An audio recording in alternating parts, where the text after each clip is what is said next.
Chaos. You ever looked at your life or at the world and thought, everything feels like it's falling apart? That moment is chaos. It's a sense that we've lost control, that the rules have stopped working, that the ground is shifting beneath our feet. But chaos is not just confusion or disorder, it's something deeper. It's something we instinctively fear. Today, I'm going to explore the origins of chaos and why it stirs fear deep within the human soul.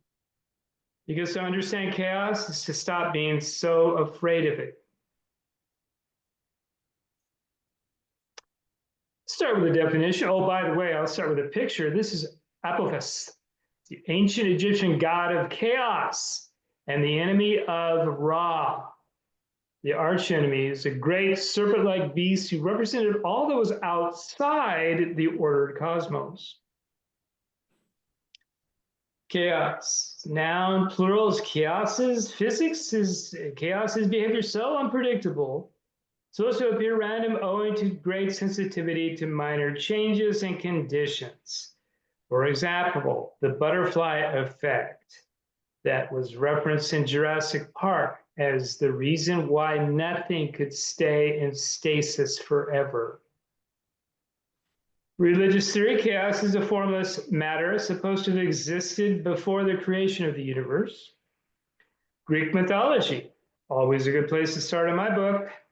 Chaos was the first being from which came the primeval deities Gaia, Tartarus, Erebus, and Nyx, and in some versions, Eros. Don't worry, I'll expand on that right here.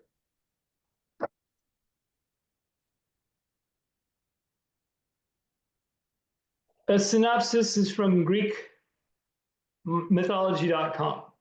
Chaos was the very first, the origin of everything, the empty, unfathomable space at the beginning of time. But it was more than just a gaping void, as its name is usually translated from ancient Greek. Personified as a female, chaos was the primal feature of the universe, the shadowy realm of mass and energy from which much of what is powerful and mostly negative and dark in the world was stemmed forth in later genealogies. The children of chaos were Gaia, Tartarus, Erebus, and Nyx. In some versions, Eros is also a child of chaos.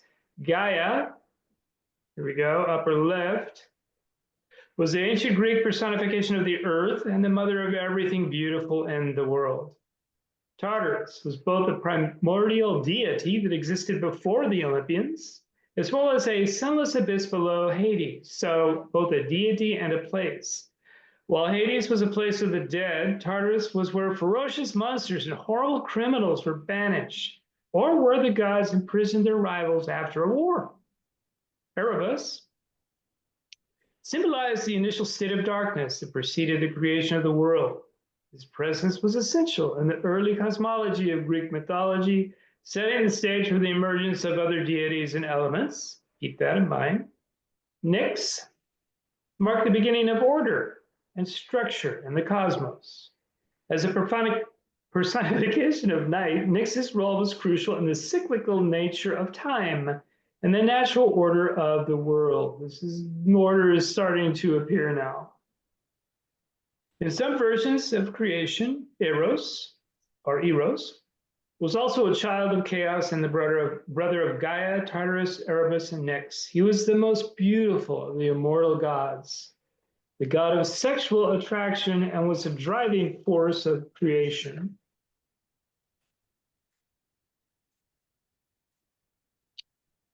Well, what about chaos in Christian cosmology? Well, turn your Bibles to Genesis 1. You'll learn all about it. Or will you? You really won't, because it starts with creation, not what went on before. Anyway, the creation of the world from Genesis 1. In the beginning, God created the heavens and the earth. The earth was without form, void, and darkness was over the face of the deep. And the Spirit of God was hovering over the face of the waters. God goes on to create the heavens, earth, light, darkness, expanse, or heaven, Water and land are separated, vegetation, day and night, sea creatures, land creatures, man and woman. But there is no description about the state of things before creation, where there was only God and nothing else. Creation had not occurred yet, and there was no need for order. We did not exist. What about chaos in Jewish Kabbalistic cosmology? The Kabbalah tree of life is a map of the creation of the universe. Creation occurred at the apex, the top of the diagram, the world of Atziluth, the archetypal world, on the plane of will and spirit. Beginning in the Sephiroth, that's these circles, Sephiroth, Keter. But what was before the beginning of creation? Again, we're kind of like, well, okay, it's all organized, but what happened before? We're given a little bit more information than in the Christian cosmology about the state of things prior to the creation of the tree of life. There are 3 levels, and I've magnified it here on the right, above the first moment of creation. The first Ein, which means nothing, Ein Sof, the boundless, and An Saif Ur, so going upwards, above the beginning. These are 3 levels of the pure emanations of God. In different formless expressions, these levels represent the state of things before the beginning. Any more information? Chaos to order to fear. In Norse mythology, there was Ginnungagap, the great yawning void between fire and ice. In Hinduism, before the gods, there was the cosmic ocean, undivided and undefined. So what are these ideas about chaos? All of these ideas about chaos tell us the answer is chaos is a prelude to order, the womb from which everything is born. It's not a villain, it's the necessary backdrop to creation. Yet as soon as order is formed, whether in myth or in life, chaos becomes the threat. It's the thing to keep at bay. Why? Because once we have something, structure, identity, comfort, we don't want to lose it.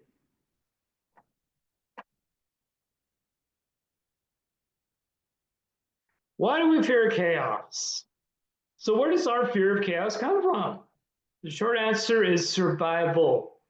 Human beings are pattern-making creatures. We seek predictability. It's how we stay safe.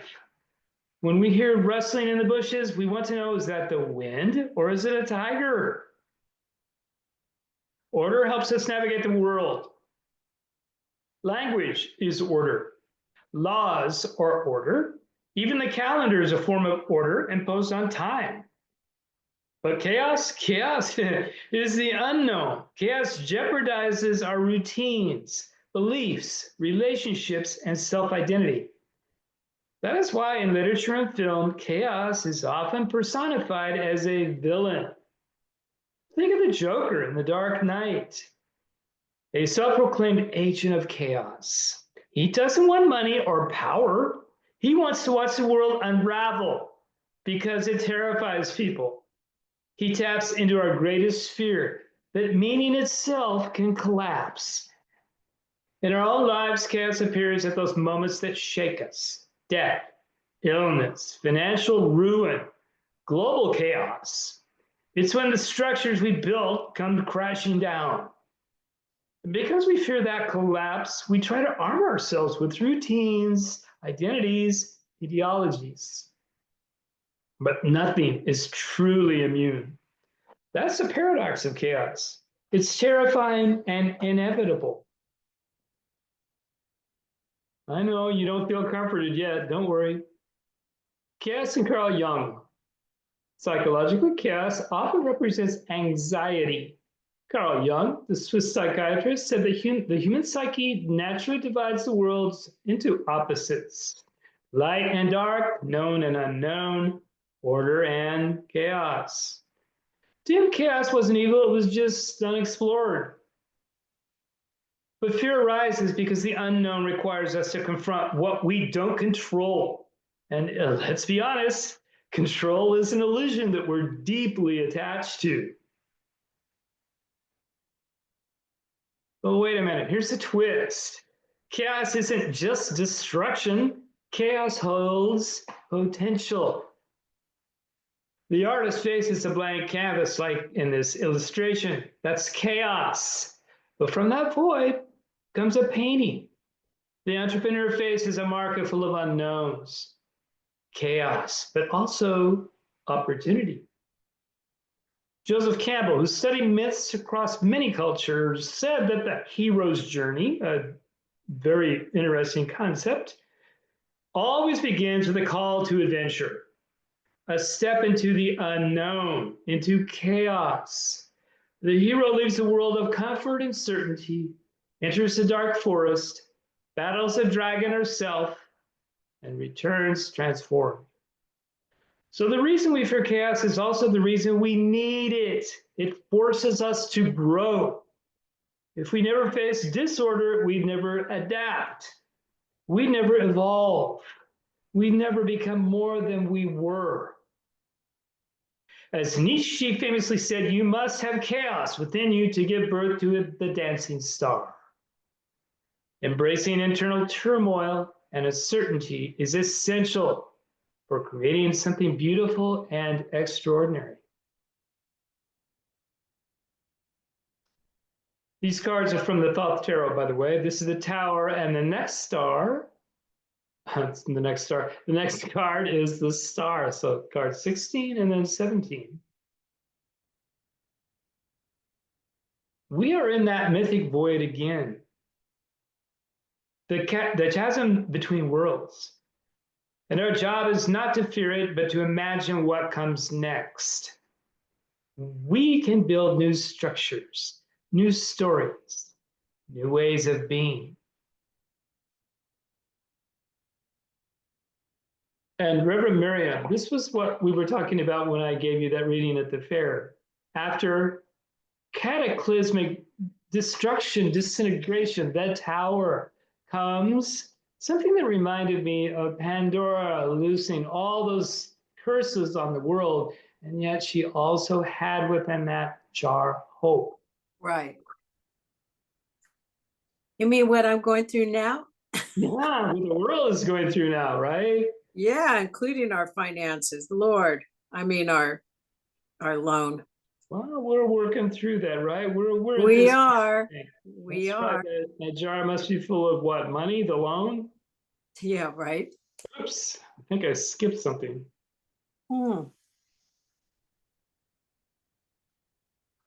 Okay, no, I guess I didn't. We're at the conclusion. Oh, good. Chaos is not the enemy. It's the unknown that surrounds every beginning. It's the force that breaks down the old to make space for the new. We fear it because it reminds us that we're not in control. But we also need it because it reminds us we're alive. The question then is not to eliminate chaos, but how to dance with it. How do we enter the storm and find ourselves not lost, but transformed? Just like Dorothy in The Wizard of Oz. Because in every collapse, there is the seed of creation. In every ending, a beginning. And in every human heart, the courage to face the unknown and step into it.